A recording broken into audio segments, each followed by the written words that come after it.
El tema gros, ja saps quin és. El tema gros és Argentina, no? Sí, és el tema de la setmana, no? Bueno, la setmana, perquè es veu, fins que no jugui la tornada, si és que hi juga. Sí, perquè ahir van dir que 8-9 Desembre. de desembre en camp neutral. I a l'estranger, si no, no Argentina. Ara sona més Paraguai, també es va variar Luigi Ferraris de Gènova, cosa que no passarà perquè, evidentment, seria com jugar a camp de Boca, i veurem què passa. No ho sé. Però, bueno, clar, entenc, tu tenint els coneixements que tens, super normal el que va passar, no? Habitual, no és res d'estranyar. De fet, hi havia molts indicis que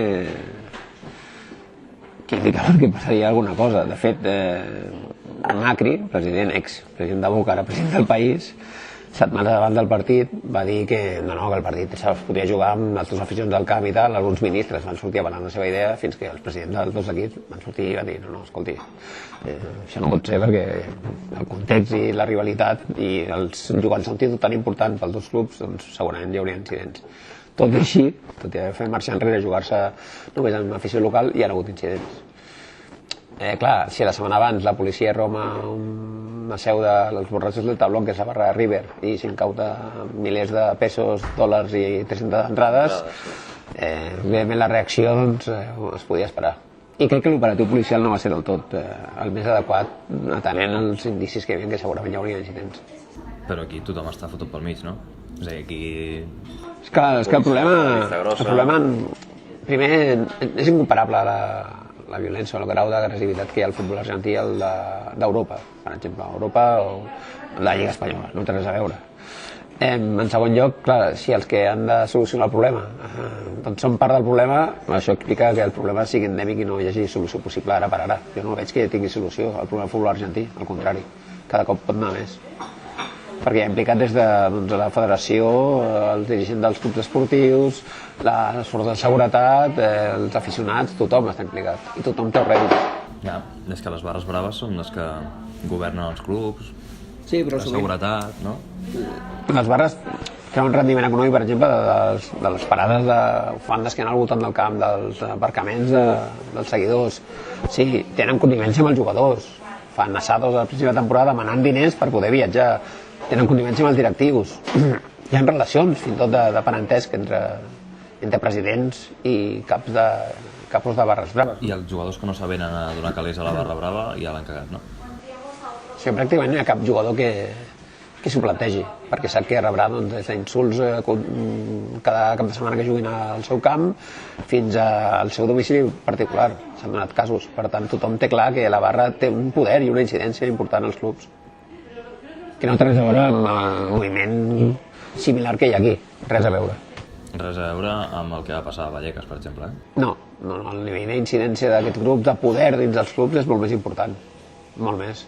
Fins al punt que fins i tot hi ha connotacions a nivell polític de president de club o gent que està al voltant dels clubs o federacions que es vol participar a les eleccions, doncs utilitza les barres per controlar les villes o per anar contra els seus rivals electorals.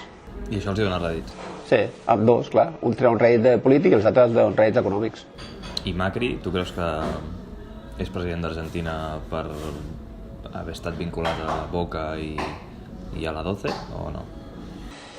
Macri és president d'Argentina perquè és el candidat més votat pels argentins. No tots, evidents, són de Boca. La incidència de Boca és gran al país, sí. Que la barra, la 12, va participar doncs, a la campanya electoral, segurament. Però no només és president per ser expresident de Boca. Igual que Berlusconi, diguem-ne. Similar al cas de Berlusconi. Jo crec que no té res a veure. Berlusconi no el veig lligat a Brigato Rossonero o José Leoni, i en canvi Macri sí que ha tingut unes relacions més personals amb els dirigents de les barres. I això, per què no s'intervé? És a dir, a Itàlia, per exemple, els Agnelli van estar investigats per tenir relacions amb els Drughi, no? Que són els radicals de la Juventus. Per què a Argentina no s'intervé la relació entre presidents de clubs i ultras? Una mica el que et comentava abans. Radicals, perquè sé que la paraula ultra no t'agrada. En el cas italià és correcte parlar d'ultras, no a la Lliga estatal, no? Perquè estan tots implicats a la Lliga Argentina. O sigui, el que ha de vetllar per la seguretat està implicada en el problema. Llavors, clar, no té solució. Al futbol argentí, per exemple, cada vegada hi ha menys famílies que no al futbol. No veus nens a les graderies, com pots veure altres lligues europees, perquè la gent té por. I el desplaçament ja no t'ho explico. Evidentment, doncs això de prohibir que l'afició visita en viatge és un indicatiu. Que llavors tu creus que és impossible, impossible que es pugui jugar amb River Boca en condicions... Amb afició, o sigui, a porta oberta, no, jo crec que no jugarà. També hauríem d'entrar aquí al debat... que s'ha pogut jugar a la Bombonera llavors? Perquè el context és diferent. Primer és la partida d'anada, no es juguen tota una carta ja, que és la final. De fet, si veus el resultat 2-2, és un partit de tanteig. Com si no hagués jugat el primer partit. Perquè a més els gols a fora de casa no valen. No hi ha el valor del gol doble, no existeix a final del Libertadores. És diferent, hi ha aquesta acció policial abans del partit. Argentina tot es fia a la bona voluntat, no? És el de sempre, si es porten bé no passa res. Però si no passa res no és perquè hi hagi un operatiu o s'hagin preses mesures, sinó perquè realment les barres o els aficionats radicals no volen. No sé si m'explico. Sí. És així, clar i senzill, ras i curt. És això. O sigui, si no passen més coses perquè ells no volen. No perquè hi hagi un control operatiu o no tingui la situació controlada. Ni el govern, ni la policia, ni els clubs, ni la federació. O sigui, això hagués pogut ser molt pitjor, per exemple, a l'anada i ningú va voler que passés res. Sí, segurament perquè al partit d'anada també passen coses i això no fa que l'escalada de tensió doncs, vagi a més, s'incrementi. Si fossin, per exemple, 4 partits, doncs segurament el tercer ni s'arribaria, perquè vas acumulant doncs, tensió, incidents i tal, i la cosa doncs, va creixent, increixent. I això passa a altres llocs, que no tinguin tant focus mediàtic? Sí, de fet, ahir a Argentina és habitual. Aquí ens sorprèn perquè hi ha el focus posat perquè és la final de Libertadores i perquè juguen els dos grans d'Argentina, però és que fa una setmana la barra del Boys doncs, va mort, fa 3 setmanes va incidents també a Newell's Rosario, són constants. El que passa és que no hi ha el focus posat i aquí no, com que té una visió encara massa eurocèntrica, doncs no ens arriben les notícies, però és habitual.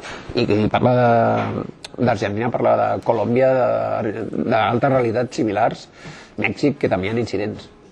Si no té res a veure el futbol llatinoamericà, en aquest sentit, amb el futbol europeu. Es va estar a punt de donar també a la Libertadores a una final entre equips argentins i brasilers.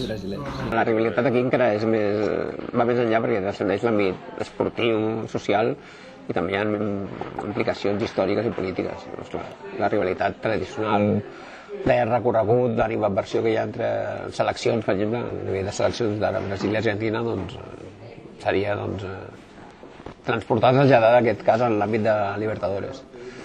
I hauria estat també doncs, un focus de conflicte important. I aquí què? Com està el tema aquí? Aquí estem enjut d'aquesta realitat, d'aquest nivell de violència, no té res a veure. Quan diuen violència al futbol espanyol, hi ha hagut morts també, i casos importants i greus, però són puntuals, no és el nivell de violència constant i el nivell que hi ha a Argentina, no té res a veure, res a veure. Les barres no tenen res a veure amb els radicals que operen a la Lliga Espanyola. I aquest increment, entre cometes, de la violència als desplaçaments del Barça, que ha passat últimament, a Vallecas, a Vitòria, fa un parell d'anys... Bueno, no crec que sigui tampoc un increment exponencial, sinó un símptoma d'una realitat que es va representant cada X temps. No crec que hi hagi un augment en aquest sentit. Sí, és cert que aquests grups doncs, cerquen segurament una visualització als desplaçaments que segurament no tenen al Camp Nou per altres motius, o perquè estan més controlats o perquè estan disgregats o el que sigui. Llavors, quan es poden agrupar i actuen d'una forma més lliure, doncs són més visibles. Únicament crec que és això.